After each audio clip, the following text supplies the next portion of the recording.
In today's video at Medical Sciences by Naftali Muhumza, we want to look at compatibility testing, or what we call pre-transfusion tests. This is a set of tests. This is compatibility testing, a set of tests. There are multiple tests performed to make sure that the blood given to the patient is safe and can be of medicinal use. So these tests are done to prevent post-transfusion reactions, or to prevent adverse reactions from occurring after transfusing someone, so that if someone receives this blood, it can be beneficial for treating the condition.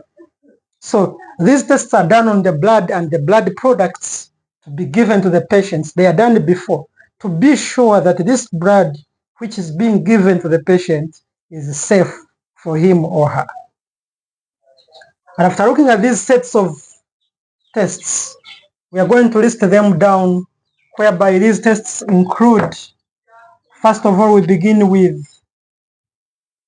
identification of the patient identification of the patient and the donor. You identify, and during identification of the patient and the donor, we have to make the right choice of the type of blood being given to these patients. For example, if this is the choice of blood group, if this is the patient, if the patient is blood group A, the first choice is A. So the principle behind transfusion is that it is better to give a person the same blood group. If a person is blood group A, it is better to give them A. It is the first choice. So A becomes the first choice. Then the second choice, this one can be given O. There is no third choice and fourth choice. That is for a person of blood group A. Then if an individual has blood group B and is the patient who needs to be transfused, the first choice is B, followed by O and that. Then if someone is AB, the first choice is AB, followed by A. A becomes the second choice because A contains anti-B antibodies which are weak compared to blood group B, which is the third choice. Blood group B has B antibodies, has A antibodies which are more, they are highly agglutinins, or they are highly reactive compared to the B. So that's why A becomes the second and B becomes the third choice and no fourth choice. Then a person of blood group O can be given only O blood group, not A, not B, not any other. So the only people of blood group O receives from only donors of blood group O. Then AB can get from AB, from A, and from B. So this is the choice you make after identifying the patient and the donor. And in identification, you look at the patient's information, the word, the name of the patient, the doctor who's requesting. Then you also look at the donor unit and identify it so that you can come up with the right choice. Then afterwards, we can look at the collection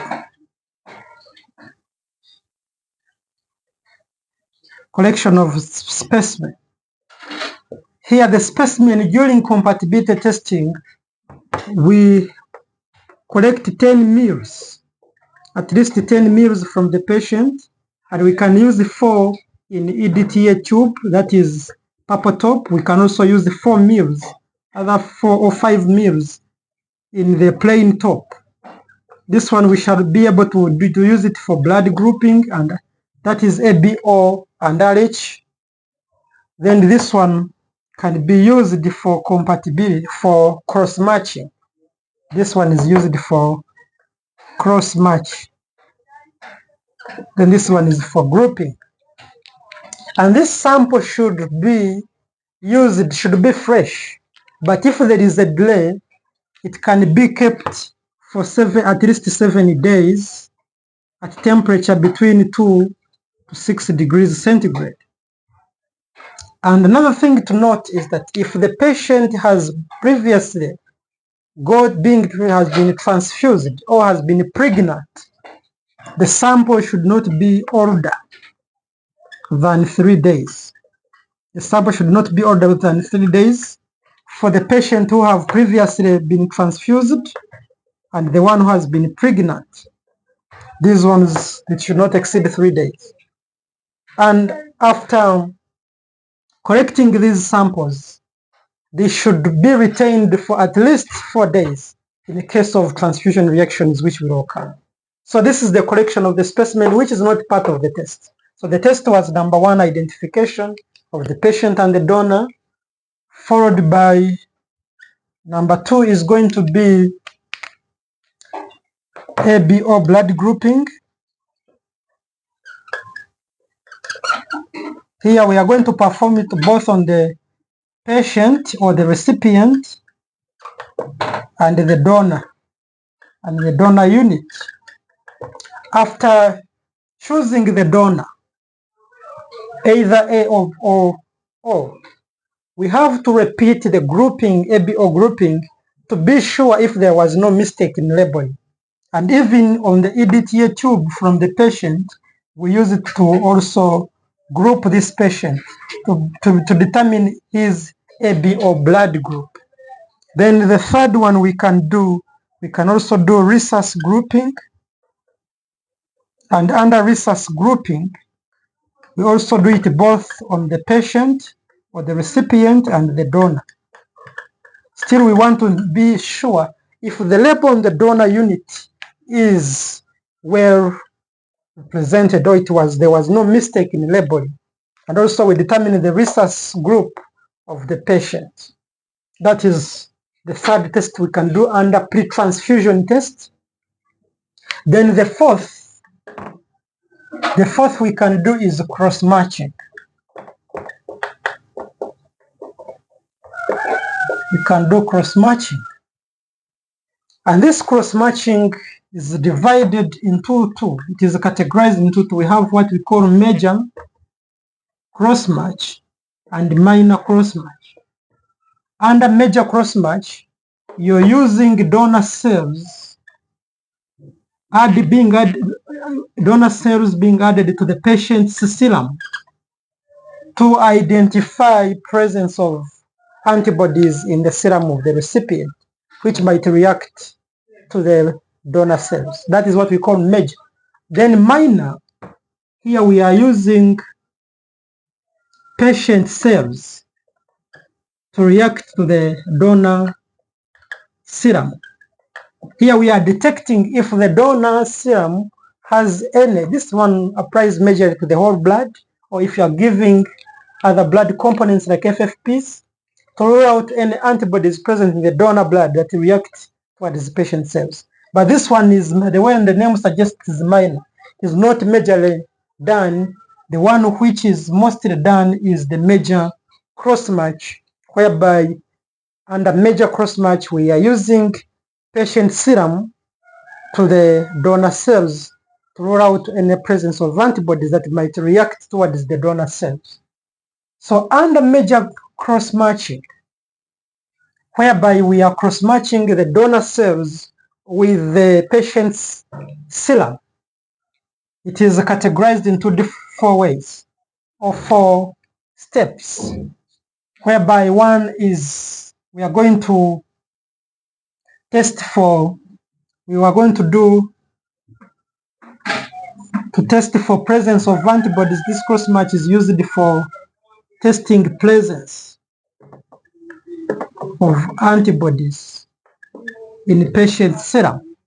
So we are going to rule out the ones which are warm, cold.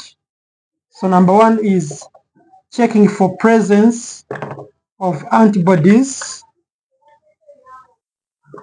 in saline preparation. at room temperature.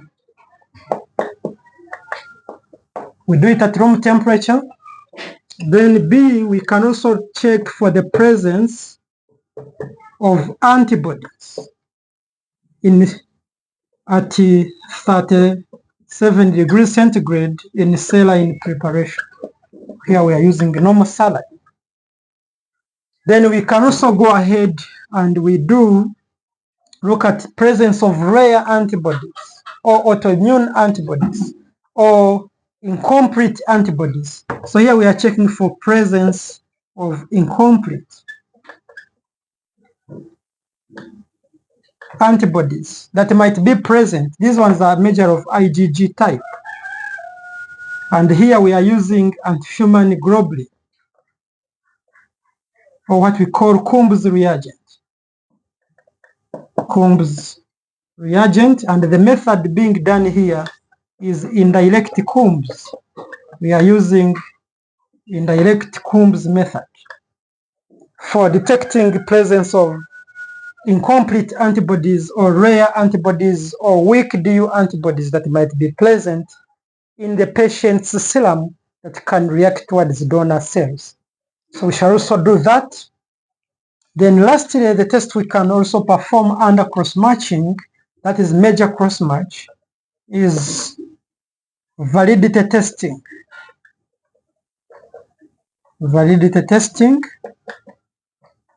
whereby under validity testing we are using 5% already sensitized, non-sensitized cells. To check here under validity testing, we are looking at if the Coombs reagent is working. That's why we do it under there. So these are the tests. Then lastly, number 5 is here is labeling. You label and issue blood. So these are 5 compatibility tests that we can do to make sure that this patient who is going to receive this donor blood is safe and there is no possibility of adverse blood transfusion reactions. Whereby we have seen identification of the patient, whereby you have to identify very well the ward, the bed number, the doctor who is requesting, the name of the patient, and the blood group together with the donor. This one we are doing it to prevent clerical errors, which are the most cause of blood transfusion reactions. Then after identifying, we have known we do ABO blood grouping and resource grouping. And after being sure of this grouping, that's when we can choose the right blood to be given. And after that, we go to cross-matching. And under cross-matching, we are looking at different tests that are performed under major cross-match, which we have said is the better one to be done. And how do we do it? We have said the first test to do is to rule out presence of cold antibodies. Here we are ruling out presence of cold agglutinins or antibodies. These are antibodies that react at room temperature. If we get a tube, we put patient's serum, then we add equal volumes of 5% washed donor cells. Then we intubate at room temperature. We intubate at room temperature for 30 minutes. After intubating, we centrifuge at 1,000 revolutions per minute for 1 minute. Then we look for presence of agglutination. If there is no agglutination seen, we proceed to B. After we have ruled out presence of cold agglutinins, we proceed at 37 to rule out the presence of warm agglutinins. So this one we are doing it to rule out warm agglutinins or warm antibodies that may react at 37 in saline preparation. And how do we do it? Here we are going to use the water bath. We use water bath at 37 degrees and we intubate for 20 to 30 minutes, majorly 30 minutes at 37 degrees. Afterwards, we centrifuge again. We centrifuge at 1000 RPM for 1 minute. We will suspend the cells and we observe for the presence of agglutination against a white background. If there is no agglutination at 37, the same preparation, we continue to check for the presence of incomplete or rare antibodies or weak DU antibodies by using indirect Coombs method. And how do we do it? Of course, we are using the same tube, meaning during intubation at 37, the cells have been sensitized. If we had the cells due to presence of incomplete antibodies, they have been sensitized by these incomplete antibodies, which are present on the surface. So they are already sensitized, but without producing visible agglutination. So what we do after they are already sensitized, why are we calling it indirect? Because sensitization was done in vitro, in the tube. That's why we are calling it indirect. So we come and add anti-human globulin,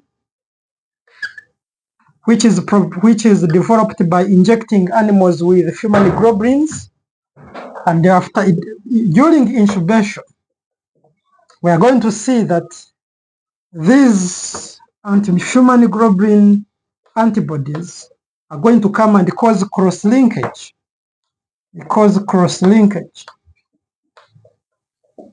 Whereby these cells, they are going to be cross-linked by these. They come and start cross-linking these cells. If this one is here, it binds on the FC portion and they cross-links it. If we have another incomplete antibody here, it comes and binds at the FC portion and cross-links it. If there is another one here, it is cross-linked. It comes and cross-links this together, causing visible agglutination. So presence of agglutination indicates that there are presence of incomplete antibodies or rare antibodies like Kerr, like Lewis, or weak DU antigens, antibodies which are present that might react, or even the complement, or presence of the complement that might react against donor cells. So this is the importance of indirect Coombs test during cross-matching. Then lastly is when there is no agglutination. If there is no agglutination seen, what do? We continue to validity testing. And what are we looking under validity testing? Here we want to determine the validity of the Coombs reagent. And we are going to use already sensitized 5% cells. After preparing these 5% cells, we are going to we are going to get in the tube, we put our anti-human globulin, then we add equal volume of 5% sensitized cells, then we intubate. After intubating, we centrifuge at 1000 revolutions for 1 minute. After centrifugation, we observe for presence of agglutination, and the presence of agglutination indicates that the Coombs reagent is valid. And here we can go ahead and label and issue blood for transfusion for the patient. Here we are sure that there is no risk of reaction after doing these all forms of cross-match on this blood group. Afterwards, that's when we label the patient with details. We label the blood with the details of the patient. The doctor has requested the name of the patient, the ward, the bed number, the person who is taking it to be transfused. Then we warm. We warm it at 37, then we issue this blood to the patient. So these are the compatibility tests that we were supposed to discuss in this session under compatibility. Don't forget them. Number one is ruling out clerical errors by identifying both the patient and the donor and choosing the right choice of the blood to be given, the donor blood. Then we do ABO grouping for both the patient and the donor unit. We do resource grouping. Then we proceed to cross-matching, whereby you have seen we can do it at room temperature in saline preparation throughout cold agglutinins at 37 throughout presence of warm agglutinins, and then using indirect CUMs throughout presence of incomplete antibodies, rare and weak DU antibodies that might react. Then after we have done that, we proceed to validity testing, whereby we are looking at the validity of a CUMs reagent. Then we label and issue blood to the patients with confidence. Thank you so much for learning with us. We are always proud of you. You're out there learning at the comfort of your home. May God continue to bless you.